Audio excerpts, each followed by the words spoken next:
It's 2016. Stay tuned for why I just unboxed this tablet from 2014. And no, it's not because I'm crazy.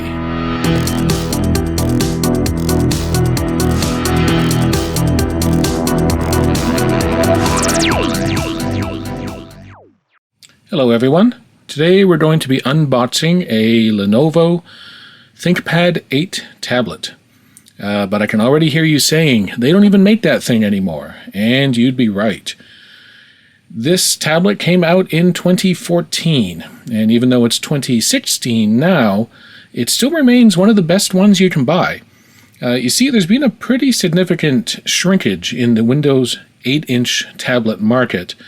And if you're looking for anything with above minimum specs, you're basically limited to just two models. There's the Dell Venue 8 Pro, the 5855 model, and the HP Pro Tablet 608 G1. These both come with the Cherry Trail Z3500 CPUs and 4 gigs of memory and 64 or 128 gig SSD. What we have here in this box is the mythical ThinkPad 8 with the Bay Trail Z3795 CPU, which is the fastest one they have in the Atom line of the previous gen. It also has 4 gigs of memory. I think it's the only 8-inch Windows tablet of Bay Trail generation with 4 gigs, and 128 gigs of SSD. So it's pretty current on specs, even though it's about 2 years old. Now, why wouldn't I have gone for a Cherry Trail tablet? Well, of those two models I mentioned, neither of them are really that strong. The Dell, on a forum I visit, 5 out of 6 users have had to return it due to blue screens of death, other crashes, features that stopped working. The HP, even though it's more stable, still has problems with quality control, and they both have serious issues with overheating to the point that the throttling makes them run slower than the previous generation. Now, the Z3795 CPU is about the same as a Z8500 in terms of CPU power, although it does lag behind in graphics power by a fair bit. But when your Cherry Trail is overheating, you're not getting that performance anyway. So this tablet only came out in Europe. Let's see if we can start opening it. It only was released in Europe because apparently sales in North America did not do well of the original model, which had a Z3770 CPU and 2 gigs of memory. So when they released this updated model, they did not bother to release it to the North American market, and now it's very hard to get. In fact, it's always been quite hard to get. This one I purchased from Germany, and it was not easy to get it to me here in Canada. The price, however, was quite good. Now, this is a bigger box than I thought. The price, however, was quite good, and I'm hoping it's going to be a pretty decent model. So let's open this puppy up.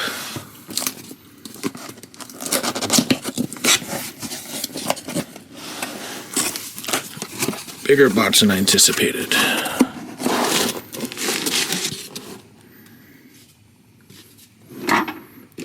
Here we have a USB cable and USB adapter. Of course, it's Euro plug. I wouldn't worry about that. And there's the tablet. Some paperwork, of course. And so this is actually, well, I'd say it's a German model, but it does come with English Getting Started guide, so that's something to be said. And that's empty now, so let's get rid of that. So, here we are.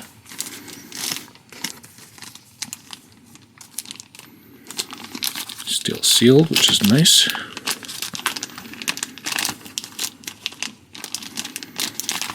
Sealed quite well, apparently. Now, let's see what we get here.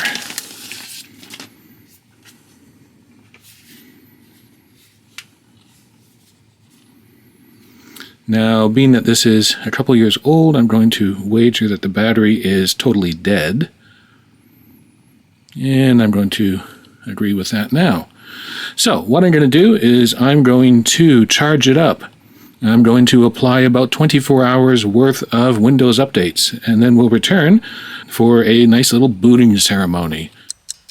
So it's been about 24 hours. The battery's fully charged. It's had about 1 million Windows updates applied. So let's take a look at the hardware features. First off, we have on the front an 8.3-inch IPS panel. It's 1920 by 1200 resolution. It's quite good, as you'll see. In the upper left here, or upper left of the unit, we have an ambient light sensor. Then in the center, we have a 2-megapixel front-facing camera, along with an activation LED that lights up when the camera's active. Then we have a Windows button. This is an actual Windows button with haptic feedback, so it kind of vibrates when you hit it. On this side, left side, we have here a micro HDMI port. And then this, let's see if we can open it up, is a cover for the micro SD and SIM card slots. So this does have 3G wireless in it. There is a version with 4G, but I was not able to obtain that one, and I probably won't be using it anyways. This is going to be Wi-Fi only. Then, on the bottom of the tablet, we have a headphone jack. On the other side, the right side, we have this is micro USB 3. It's an extra wide cable you may not be familiar with. I know I'd never seen it before. You can charge using a standard micro USB cable. You don't need the special cable. Then we have volume up and down rocker and a power button. And in the middle, a reset hole. Nothing on the top edge. And then on the back, let's hold it this way. I didn't turn it on. On the back, we have here an 8 megapixel autofocus rear camera. It also has, as you can see, a video light. This is a flash or bright white light for shooting. It's kind of an unusual feature for a tablet to have. More phones that have those, but there you go. The ThinkPad logo. The red eye dot is actually a power LED, and I think I've actually, no, I haven't turned it on, but just glowing in the light. So that's a little bonus feature. Not much on the whole bunch of stickers and stuff. And then we have 2 stereo speakers, and they're really not that bad. They could be a lot worse. So now let's turn it on and watch it boot. Funny story, I've had a little bit of fun trying to figure out how to actually turn it on. Because it seemed like a short button push, long button push, double push, whatever, wasn't working. Turns out it's more an issue waiting for the tablet to finish shutting down from the previous time. It looks like the screen and the power LED turn off up to a minute before it's done finish shutting down. You can hit the Windows logo on the front, and if it's still powered on, it'll actually vibrate the unit. So now I'm pretty sure it's shut down. So we'll give the power button a decent push, turn it over, and hope, oh, there we go, power LED came on. So now it's booting. And there we go, Lenovo's logo. If you haven't noticed, it's a very shiny screen. So that's pretty decent boot time. Let me just quickly log in. So, now that the live tiles have had a chance to populate, I find it's a really good screen. IPS 16 by 10, 1920, 1200. It's almost Retina grade resolution. You certainly do not see any pixelation or jaggies. It's just really smooth and bright. The colors seem accurate and quite colorful. Blacks are surprisingly good. There's a little bit of light bleed, very minor, along the bottom edge by the Windows logo, and also up around where the buttons are. But it's that's standard operating procedure for IPS panels, and it's really not bad on this. Certainly a lot better than the Chinese tablet I reviewed a couple weeks ago. So, programs start up generally pretty good. Well, this one's loading ads, but, you know, it's pretty good. Text quality is great. I mean, it's really nice. The video, the camera is kind of trying to back off the white, but it's actually quite bright. And the viewing angle is quite good. You can see I can go right to the point of horizontal, and you can still see it.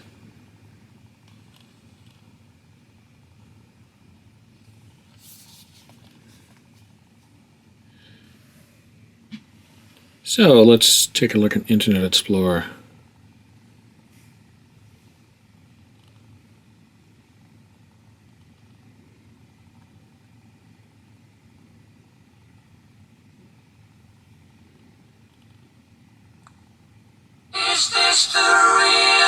You can see it's pretty loud. Is this just fantasy? Caught in a landslide. No escape from reality. Now the speakers are on the back, but when you put it down, they actually sound okay still. It seems like it comes right through the top screen. Was this cheerleading tryout?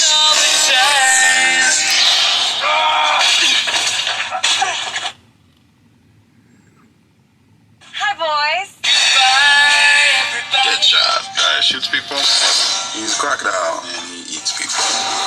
Burns people. You're possessed by what? It's not too bad. Let's see what else we got here.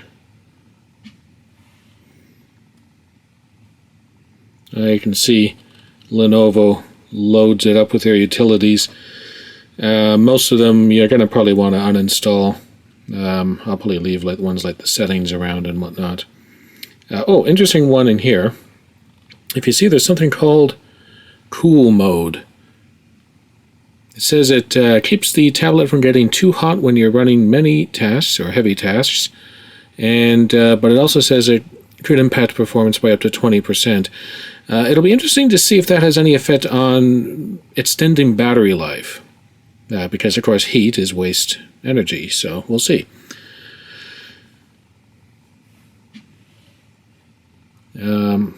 Let's take a look in PC settings, maybe get some idea. All right, you can see here we got the Intel Atom Z3795, nominal 1.6 gigahertz. I believe it's either 2.3 or 2.4 gigahertz burst speed. It's definitely more than enough CPU power. It's quite comparable to a Z8500. This has, of course, the 4 gigabytes of memory. That's the key item. 64-bit operating system, Windows 8.1 Pro. I have no intentions of updating to Windows 10, not until they fix some of the tablet-oriented inconveniences that were introduced, as well as the absolutely horrific connected standby battery life. Disk space. I've got a few apps I've already installed on here, so we're at 80.7 gigs out of 105, 4 gigs of apps, operating system, and all that is using up the rest. Definitely more than enough space. I've been using 32 gig tablets up till now, so 128 feels like lots of breathing room.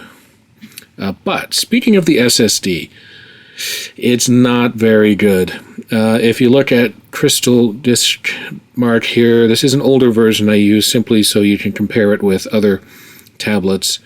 The reads are okay, not great. The writes are quite poor. and the 4K is marginal. Now, you can compare this with a similar era tablet, which is my very poor, broken Asus. Oh, look at that horrible screen. Anyways, now you see, look at its numbers. It's up over 105 on sequential reads and 48.8 on 4K. I mean, that's completely slaughters this one. Now you want to know the biggest irony is I ran this also on the real cheap, not very good performing Tetlast, and look at what it scored. 160 on sequential reads, and not at all bad on the 4K. The writes were rather low compared to the Asus, if we're going to say that correctly. But I don't see why the ThinkPad is quite as bad as it is. I've seen reviews of the slightly older 3770 based model, and it scored much better than this, but I think that was with the 64 gig SSD. So the 128, not a great performer. I will say that for daily usage, you don't really feel like you're being limited by the SSD, but it definitely could be better. I thought I'd run one more test. This is Passmark version 8. The ThinkPad scores 572.6 with a CPU mark of 1849. Not too bad. For comparison, the poor cracked Asus scored 557.4 with a CPU mark of 1163. This is running the Z3795, which is lower than the 3795, of course. Primarily, the graphics capabilities are about the same, but the CPU cannot burst as high. And then, just for comparison, there's the Tetlast X80 Plus, which is running the Z8300 CPU. It scored 545.6, lower than both of those. And if you see, the CPU score is a miserable 803. So it's making that up primarily in 3D performance. Now, if you're curious about size, it is larger than, for example, an iPad mini. This here is an iPad mini 2. You can see the thickness is similar. It's a bit thicker overall. It's quite a bit. Let's see if I can. There. It's quite a bit longer.